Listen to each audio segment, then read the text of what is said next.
Hi friends, price த Lord. எப்படி இருக்கீங்க? நல்லா இருக்கீங்களா?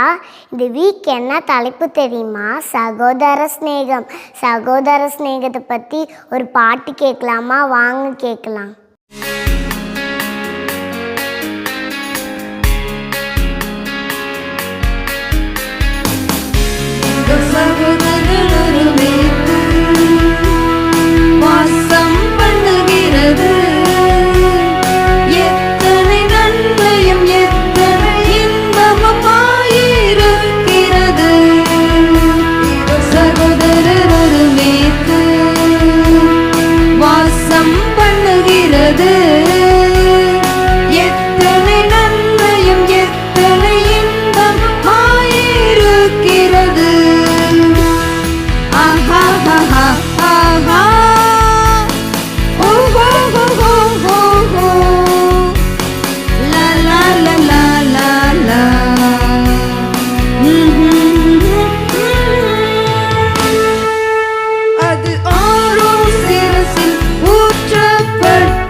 அவன் அங்கிகளின் மேல் இறங்கும் நல்ல தைலம் போன்றது.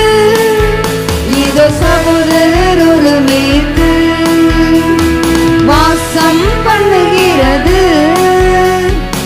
எத்தனை நன்மையும் எத்தனை இன்பமும் இருக்கிறது. இதோ சகோதரர் ஒரு மீது வாசம் பண்ணுகிறது. எத்தனை நன்மையும் எத்தனை இன்பமும் ஆயிருக்கிறது. ஆஹா ஆஹா ஓஹோ ஓஹோ லா லா லா லா லா லா.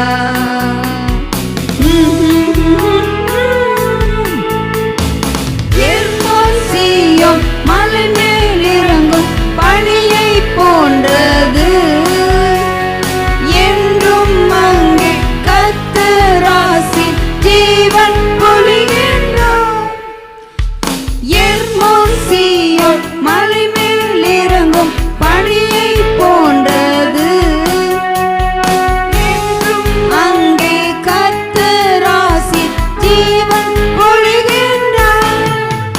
இதோ சகோதரர் ஒரு மீட்டு வாசம் பண்ணுகிறது. எத்தனை நன்மையும் எத்தனை இன்பமும் இருக்கிறது. இதோ சகோதரர் ஒரு மீட்டு வாசம் பண்ணுகிறது. எத்தனை நன்மையும் எத்தனை இன்பமும் இருக்கிறது.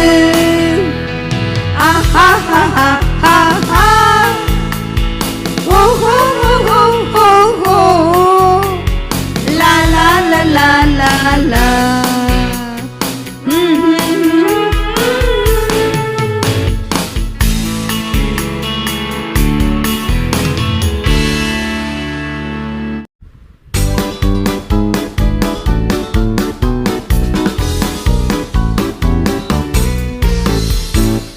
Behold how good and how pleasant it is for brethren to dwell together.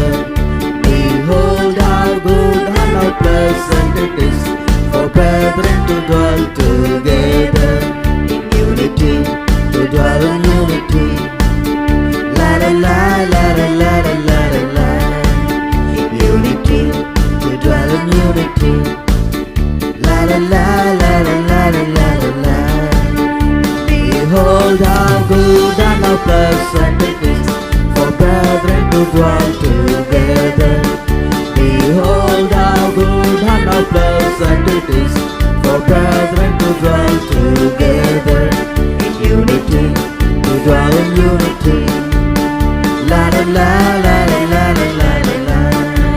In unity, to dwell in unity. La la la la la la la la.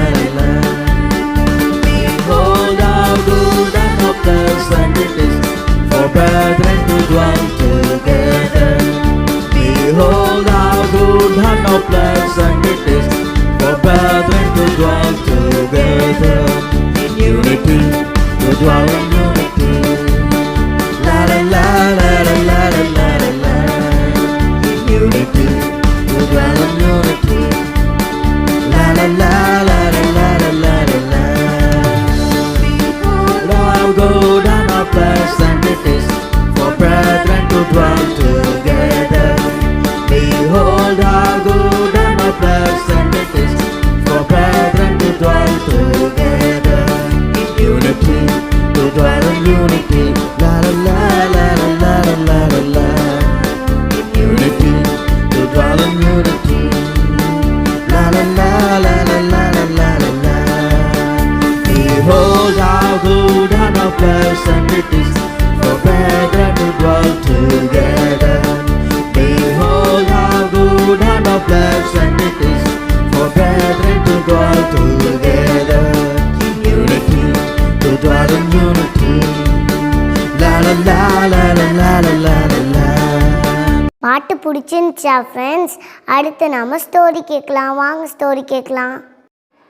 Hello, எல்லாம் எப்படி இருக்கிறீங்க குட்டீஸ்? ப்ரைஸ் தி லார்ட்.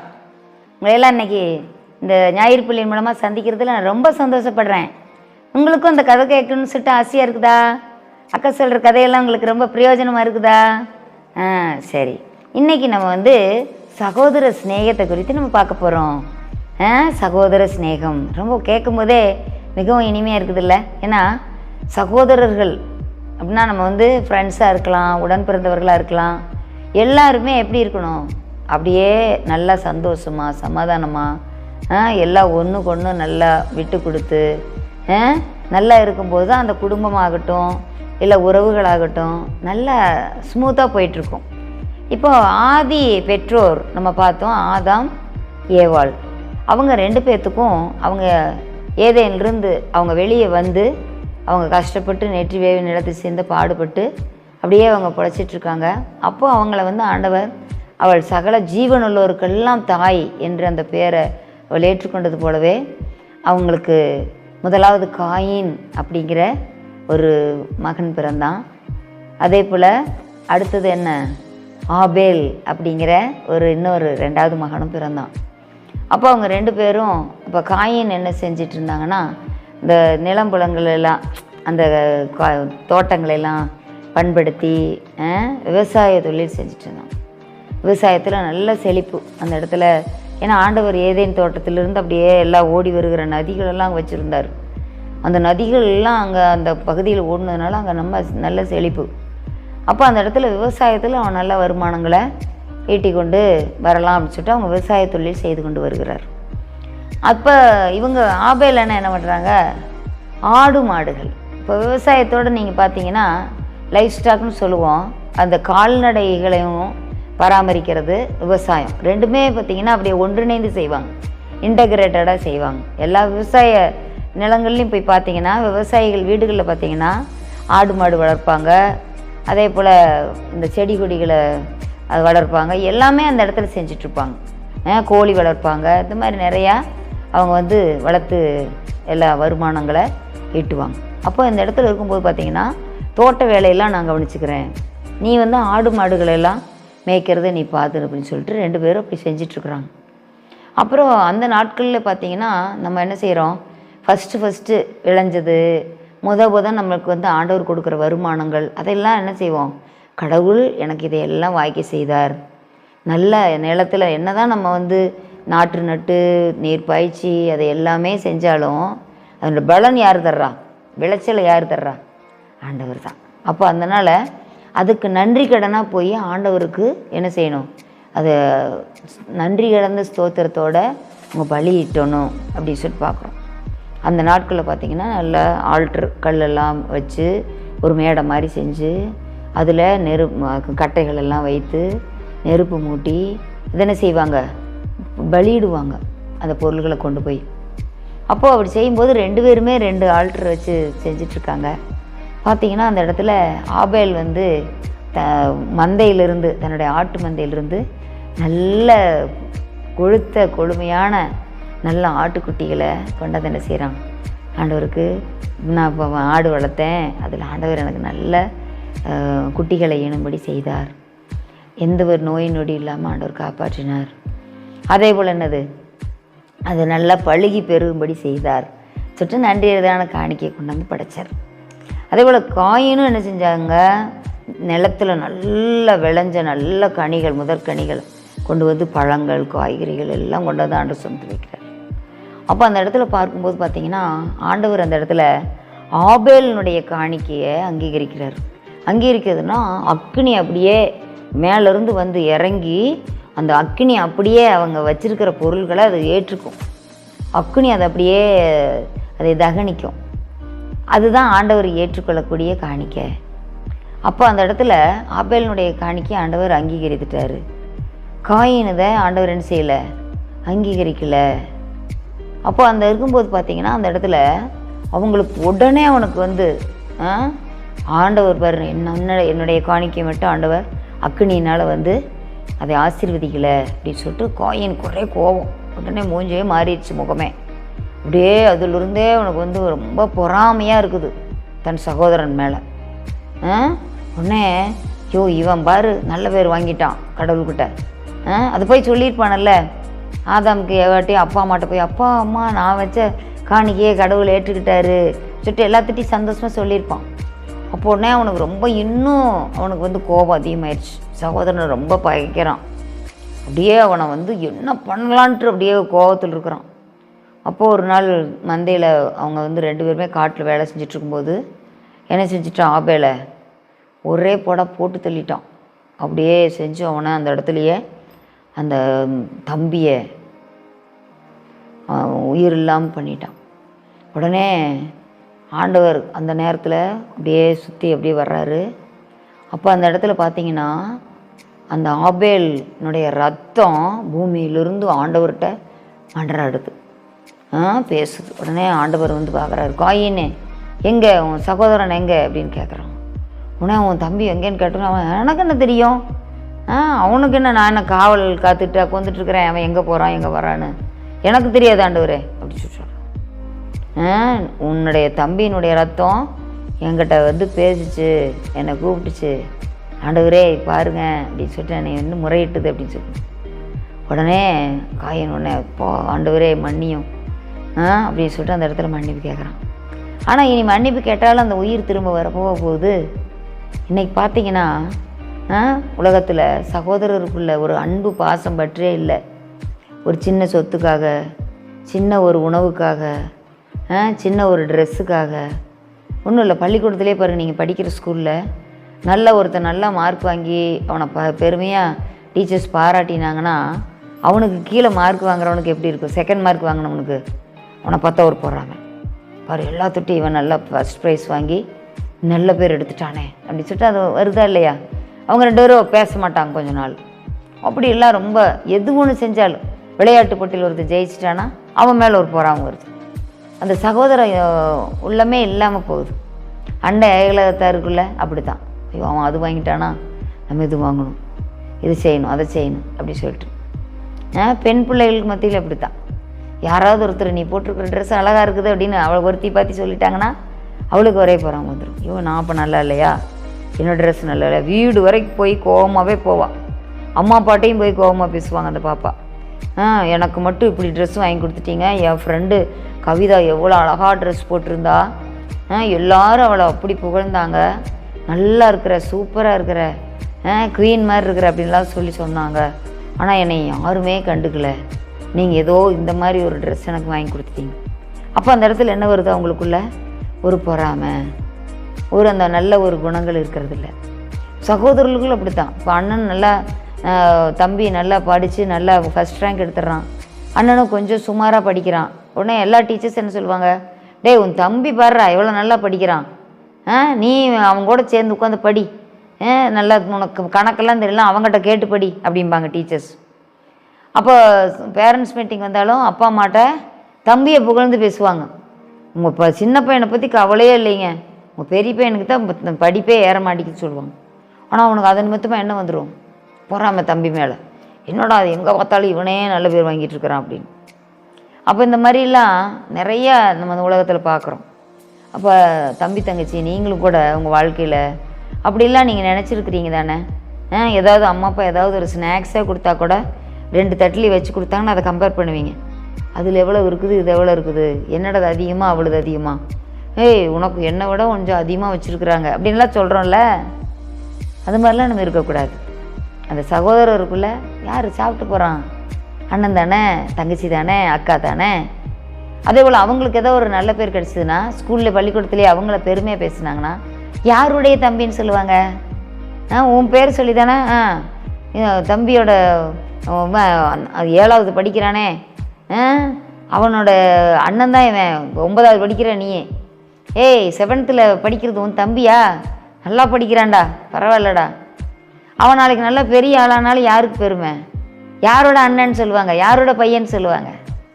அப்போ யார் நல்ல உயர்வாக இருந்தாலும் நம்ம வீட்டில் எல்லாருக்குமே அவன் நிமித்தமாக சந்தோஷம்தான். அதனால் நம்ம அதை நல்ல ஒரு சென்ஸில் எடுக்கணும். எங்கேயும் நமக்கு அந்த பொறாமையான எண்ணங்கள் வரவே கூடாது. அப்படி வர்றதுனால தான் நமக்கு அந்த சிநேகம் போயிடுது, அந்த நட்பு போயிடுது, சகோதர பாசம் போயிடுது. ஆனால் எல்லாம் ஒற்றுமையாக இருந்தால் அந்த குடும்பம் எப்படி இருக்கும்? பரலோகம் மாதிரி இருக்கும். எல்லாம் ஒற்றுமையாக அந்த சகோதர பாசத்தோடு இருந்தால் எப்படி இருக்கும்? அவங்கள யாரும் பிரிக்க முடியாது. உங்களில் ஒருவன் 1000 பேரையும், 2 சேர்ந்த 10,000 பேரையும் துரத்துவார்கள் அப்படின்னு வேதம் சொல்லுது. அப்போது இது மாதிரிலாம் நம்ம நிறையா படிக்கிறோம். சகோதரன் இருந்தால் போதும், அவன் தோள் கொடுப்பான் நமக்கு அப்படின்னு. தோள் கொடுப்பான் தோழன்னு சொல்லுவாங்க. ஆனால் அதே இது நம்ம கூட ஒருத்தர் சகோதரன் இருந்தால் நீ எதுக்குமே பயப்பட வேண்டியதில்லை. அப்போ இந்த மாதிரிலாம் நிறையா சமூகத்தில் அப்படியெல்லாம் நமக்கு சகோதர ஸ்நேகம் அவ்வளோ அப்படி அந்த பாண்டை ஒருத்தர் உடைச்சிடக்கூடாது. நம்ம இருக்கிற அன்பை யாரும் பிரிச்சிடக்கூடாது. அந்தளவுக்கு நீங்கள் ஸ்நேகத்தில் நல்ல அந்த நட்பு சகோதர அன்பில் நீங்கள் நினச்சிருக்கணும். தம்பி தங்கச்சி எந்த ஒரு வகையிலையும் ஒரு சின்ன ஒரு பொறாமை கூட உங்களுக்கு வந்துடக்கூடாது. புரியுதுங்களா? Very good. ஸ்தோத்திரம் ஆண்டவரே, ஸ்தோத்திரம். இப்போது ஆண்டவரே இந்த நேரத்தில் கூட சகோதர ஸ்நேகத்தை பற்றி சிந்தித்தோம். ஆண்டவரே, காயின் ஆபேல் அவங்களுடைய ஸ்டோரியில் காயின் ஆபேலை அந்த பொறாமை நிமித்தமாக அவன் ஆண்டவரே அவனை கொலை செய்வது கூட பார்க்குறோம்ப்பா. அப்படிலாம் இல்லாமல் ஆண்டவரே அப்பா புதிய ஏற்பாட்டில் பார்க்குறோம் ஆண்டவரே, சகோதரனை மூடனே என்று சொன்னாலே அவன் எரிநேரத்துக்கு எதுவாக இருக்கிறான். அவனை சகோதரனை பகைக்கிறவன் மனுஷ கொலைபாதகன் அப்படின்னு இருக்குது. ஆகவே இப்படிப்பட்ட வசனங்கள் மூலமாக எங்களோடு நீ பேசியிருக்கிறீர்கள். ஸ்டோரி கேட்டிங்களா ஃப்ரெண்ட்ஸ்? அடுத்து நம்ம மிஷனரி ஸ்டோரி கேட்க போகிறோம், வாங்க கேட்கலாம். Praise the Lord children. இந்த மிஷனரி ஸ்டோரி டைம் மூலியமாக உங்களை சந்திக்கிறதுல நான் ரொம்ப சந்தோஷமாக இருக்கேன். நீங்களும் ஆவலாக மிஷனரி யாருன்னு சொல்லி ஒவ்வொரு வாரமும் ஆவலோடு கேட்டுக்கொண்டிருக்கிறீங்க. அதை நான் விசுவாசிக்கிறேன். கடந்த நாட்களில் நம்ம வில்லியம் கேரி அவருடைய சரித்திரத்தை தான் நம்ம பார்த்துக்கிட்டு வரோம். 1761ஆம் ஆண்டு அவர் இங்கிலாந்தில் பிறந்தாருன்னு சொல்லி நம்ம பார்த்தோம். ஒரு மனநோய் உள்ள மனைவியான டாரதி அவர் திருமணம் செய்துக்கிட்டார்.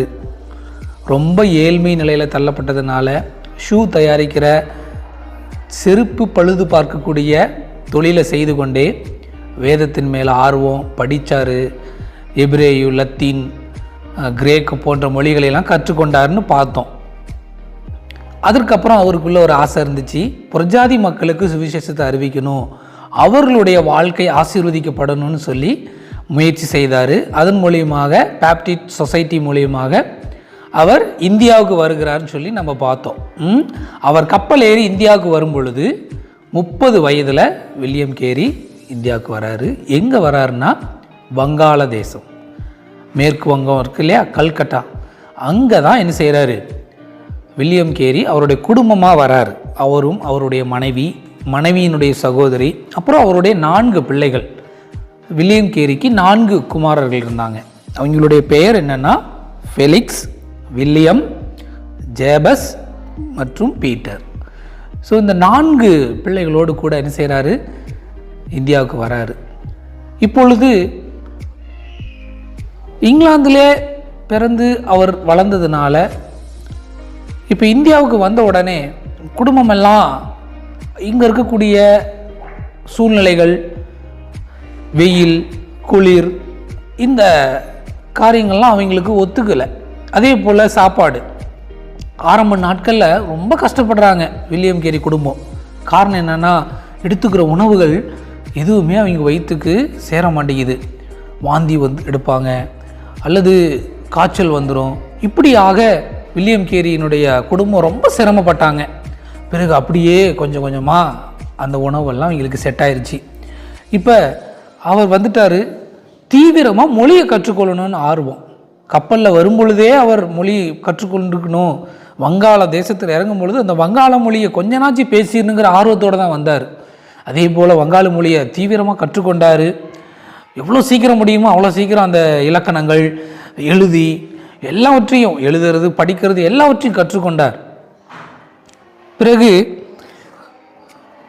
அவர் போதுமானபடி செலவுகளுக்கு பணம் இல்லாததுனால ஒரு மை தயாரிக்கக்கூடிய தொழிற்சாலையில் என்ன செய்கிறாரு, வேலை கிடைக்குது. அந்த வேலையில் வில்லியம் கேரி இணைந்து பணியாற்றி கொண்டே, வேலை செய்து கொண்டே வங்காள மொழியை கற்றுக்கொள்கிறார். பிறகு கற்றுக்கொண்ட மொழியை அவர் பிரசங்கம் பண்ணுகிறார். சுவிசேஷமாக வேதத்திலிருந்து அநேக காரியங்களை பிரசங்கிக்கிறார். பிறகு அவர் மொழிபெயர்க்கிறார். என்னன்னா, அவருக்கு ஆசை, பைபிள் வேதத்தை மொழிபெயர்க்கணும் அப்படின்னு சொல்லி. எனவே அவர் வங்காள மொழியில் எல்லாத்துக்கும் பைபிள் கிடைச்சிதுன்னா இங்கே இருக்கக்கூடிய மக்கள் எல்லாரும் ஈஸியாக பைபிள் படிப்பாங்க அவர் அப்படின்னு சொல்லி என்ன செஞ்சார், அவருக்குள்ள ஒரு ஆர்வம் ஏற்பட்டு வேதத்தை மொழிபெயர்க்கலான்னு புதிய ஏற்பாட்டை மொழிபெயர்க்கிறார். மிகுந்த வேலை, சிரமத்தின் மத்தியில் வேலை செய்வார். பிறகு நேரம் கிடைக்கும் பொழுது வந்து வேதத்தை வாசித்து அதை எப்படி மொழிபெயர்க்கணுமோ, யார்கிட்ட மொழிபெயர்த்த பிறகு ஒரு குறிப்பு எழுதின உடனே என்ன செய்வார், அதை படித்து காட்டுவார். ஒரு அதிகாரம் எழுதியிருக்கு, மொழிபெயர்த்து எழுதியாச்சின்னு சொன்ன உடனே அதை படித்து காட்டுவார். அங்கே இருக்கக்கூடிய வங்காள ஆசிரியர்கள் அதை படித்து என்ன செய்வாங்க, இதில் இத்தனை பிழை இருக்கிறது, திருத்தி கொள்ளுங்கள்னு சொல்லி. ஸோ இந்த வேலையெல்லாம் நடந்து கொண்டே இருக்கும். ரொம்ப சோர்வே அடைய மாட்டார், உழைத்து கொண்டே ஓடிக்கொண்டே இருப்பார் ஆண்டவருக்காக. ஸோ அப்படி இருக்கும் பொழுது 8 மாதத்தில் சமஸ்கிருத மொழியும் கற்றுக்கொண்டார். ஏன்னா வங்காளத்தை முழுமையாக தெரியணும்னா சமஸ்கிருத மொழியை கற்றுக்கொள்ளணும். ஸோ இப்படியாக வில்லியம் கேரி மொழிகளையும் கற்றுக்கொள்ளுகிறார். அதன் பிறகு வில்லியம் கேரிக்கு ஒரு பெயர் உண்டு. என்னன்னா, மிஷினரி இயக்கங்களின் தந்தைன்னு. ஏன் தெரியுமா? அவர் என்ன செய்தாருன்னா, மொழியை கற்றுக்கொண்ட உடனே தன்னுடைய சாட்சிகளையும் இங்கு இருக்கக்கூடிய சூழ்நிலைகளையும் சுவிசேஷ புத்தகமாகவும் கால முறை பத்திரிகையாகவும், மாதாந்திர பத்திரிகை, வாராந்திர பத்திரிகைன்னு அவர் எழுதி என்ன செய்தார், இங்கிலாந்து தேசத்துக்கும் மற்ற மிஷினரி இயக்கங்களுக்கும் அவர் அனுப்பி வைத்தார். அதை வாசிக்கிறவர்கள் அநேகர் தங்களை மிஷினரிகளாக ஒப்பு கொடுத்து, ஓ தேசம் இப்படியாக இருக்கிறதா, இந்தியா நாட்டில் இப்படி கஷ்டப்படுறாங்களான்னு சொல்லி என்ன செஞ்சாங்க, நிறைய பேர் அதை அறிந்து கொண்டு வில்லியம் கேரியை போலவே நாமளும் சுவிசேஷம் அறிவிக்க வேண்டும் என்று சொல்லி பல நாடுகளுக்கு அவர்கள் சென்றார்கள். அப்படி ஆரம்பிக்கப்பட்டது தான் லண்டன் மிஷினரி இயக்கம். அதன் பிறகு ஸ்காட்லாந்து மிஷினரி இயக்கம், பிறகு தென் ஆப்பிரிக்காவில் கிளாஸ்கோ இயக்கம், அப்புறம் பெனாரஸ் இயக்கம். இப்படி அவர் அந்த காலமுறை பத்திரிகையை படித்த அநேகர் மிஷினரி ஸ்தாபனங்களை இயக்க ஆரம்பித்தாங்க, தொடங்க ஆரம்பித்தாங்க. அதன் மூலியமாக பல இடங்களுக்கு என்ன செய்யப்பட்டது, சுவிசேஷம் அறிவிக்கப்பட்டது. எனவே தான் வில்லியம் கேரி ஐயாவை நாம் மிஷினரி இயக்கங்களின் தந்தை என்று சொல்லி என்ன செய்கிறோம், அழைக்கிறோம். ஸோ இப்படியாக அவர்கள் என்ன செய்து கொண்டிருக்காங்க, போய் கொண்டிருக்கும் பொழுது திடீர்னு ஒரு மிகப்பெரிய ஒரு சம்பவம் நடக்குது. என்ன சம்பவம் தெரியுமா? அவருடைய சின்ன மகன் 5 வயது பீட்டர், அவன் ஜுரத்தினால மரித்து போகிறான். குடும்பமே ஜுரம். ஸோ அயராது உழைத்து கொண்டிருக்கிறோம், போய் கொண்டிருக்கிறோம். ஆனால் ஆரம்ப நாட்கள்லேயே அவருக்கு இந்த பலவீனம் ஏற்பட்டதுனால அந்த ஜுரத்தில் அவருடைய மகன் மரித்தே போகிறார். இப்போ அதை அடக்கம் பண்ணுறது கூட ஆள் இல்லை. அப்போ என்ன செய்கிறது, இந்தியாவில் யாரையுமே தெரியாதே, இது புதுசு, இந்தியாவுக்கு வந்த நாட்கள் புதுசு. அப்போ யாருமே அவருக்கு உதவி செய்யலை. முகமதியர்கள், இந்துக்கள் யாருமே என்ன செய்யலை, அவருக்கு உதவி செய்யலை. அப்போ அவரே தன்னுடைய பலவீனத்தின் மத்தியில், ஏன்னா அவருக்குமே காய்ச்சல், அந்த பலவீனத்தின் மத்தியிலையும் அவர் என்ன செய்கிறாரு, அவரே குழியை தோண்டி தன் மகனை புதைக்கிறார். பார்த்தீங்களா, எவ்வளோ பெரிய கஷ்டத்தின் மத்தியிலையும் ஆண்டவருக்காக ஊழிய செய்கிறாரு. சோர்ந்து போகவே இல்லை. திரும்ப இங்கிலாந்துக்கு போயிடலாமா, என்ன இவ்வளோ கஷ்டமாக இருக்கே, நினச்சி கூட பார்க்கவே இல்லை.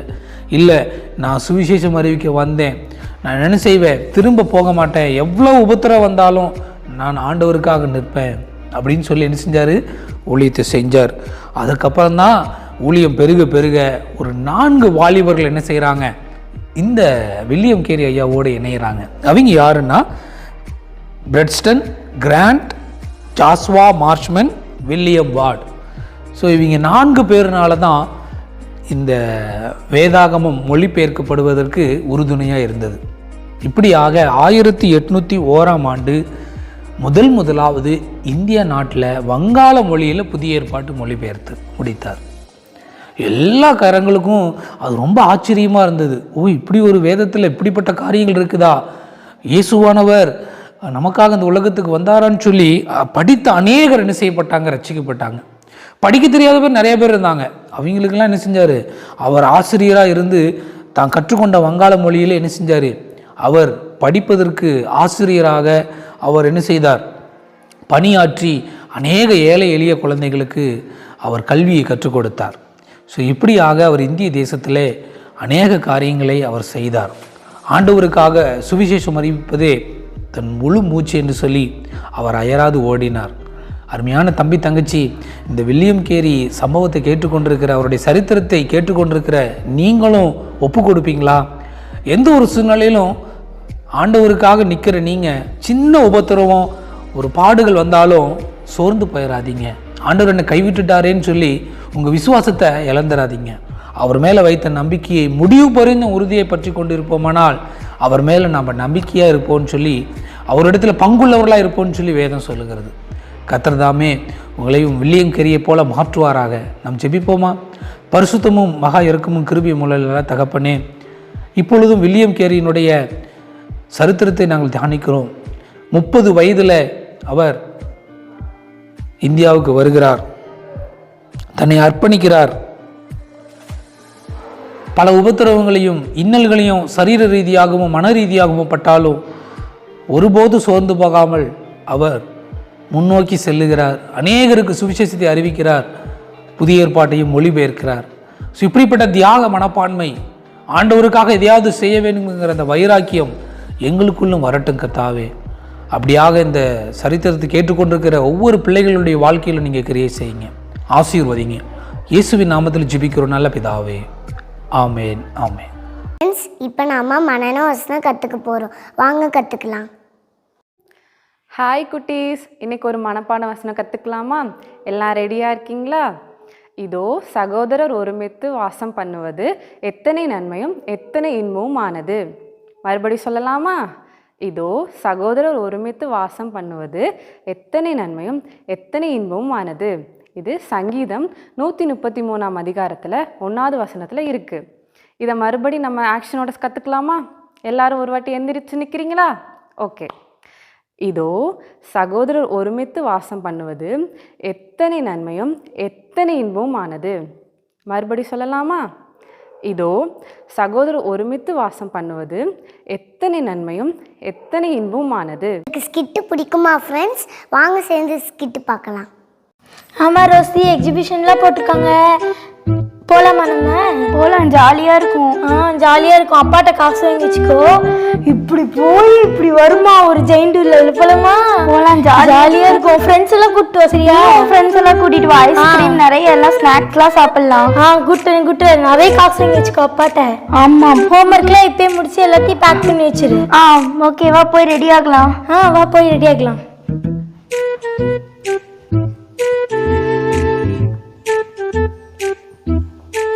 மாமா, என்ன யோசனையாக இருக்கிறீங்க? ஆமாப்பா, ஸ்கூல்லேருந்து ஃபோன் வந்துச்சு. சரி மாமா. நம்ம பிள்ளைங்களை பற்றி தான் ஒரே கவலையாக இருக்குது. பிரின்சியா ரோசியா? பிரின்சி இல்லை, பிரின்சி நல்லா படிக்கிறதா சொல்கிறாங்க. ஆனால் ரோசி தான் டீச்சர் சொல்கிறது எதையும் கேட்குறதே இல்லை, கீழ்ப்படுகிறதே இல்லை, எப்போ பார்த்தாலும் குறும்புத்தனமாகவே இருக்கிறது, யாரோடையும் ஒன்றா ஒத்துமையாக இருக்கிறது இல்லை. அதனால் அவன் மேலே பயங்கர கம்ப்ளைண்ட் வருது.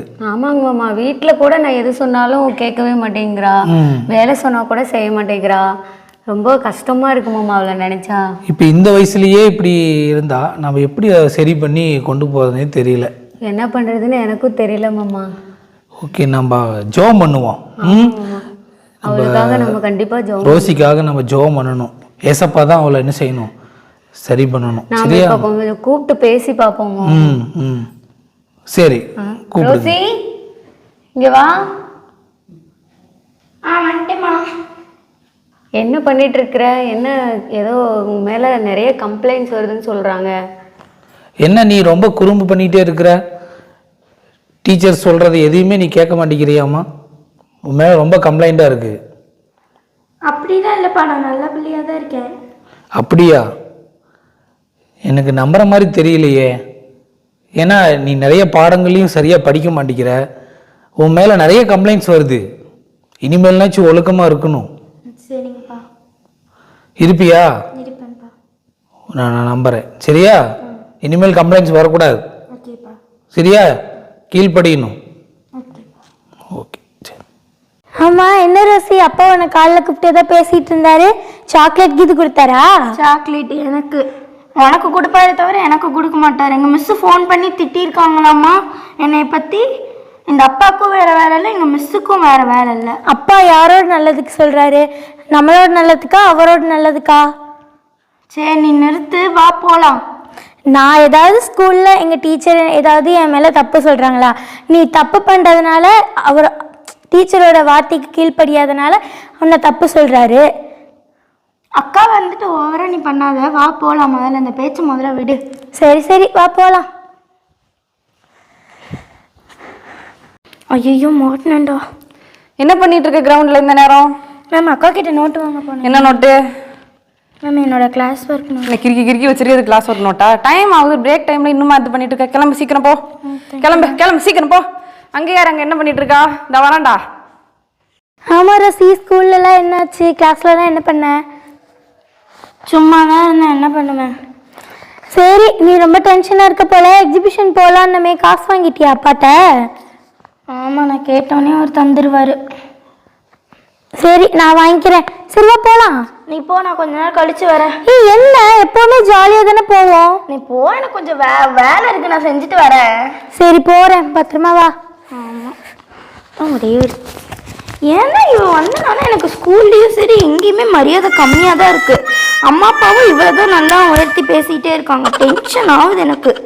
ஏன் தான் இவன் வந்தாலும் சும்மா இப்போ பார்த்தாலும் பிரின்சின்னு எல்லா இடத்துலையும் இந்த பிரின்சியே தான் வரா. என்ன ரோசி, என்னாச்சு? ஒரே டென்ஷனாக இருக்காட்டிருக்கு. ஒன்றும் இல்லை சார், சும்மா தான். இல்லையா, ஃபேஸை பார்த்தாவே ஏதோ கொஞ்சம் டென்ஷனாக இருக்கிய. என்னாச்சு? யாரும் அடிச்சிட்டாங்களா என்ன? அதெல்லாம் ஒன்றும் இல்லை சார், சும்மா தான் நடந்துட்டு இருந்தேன்.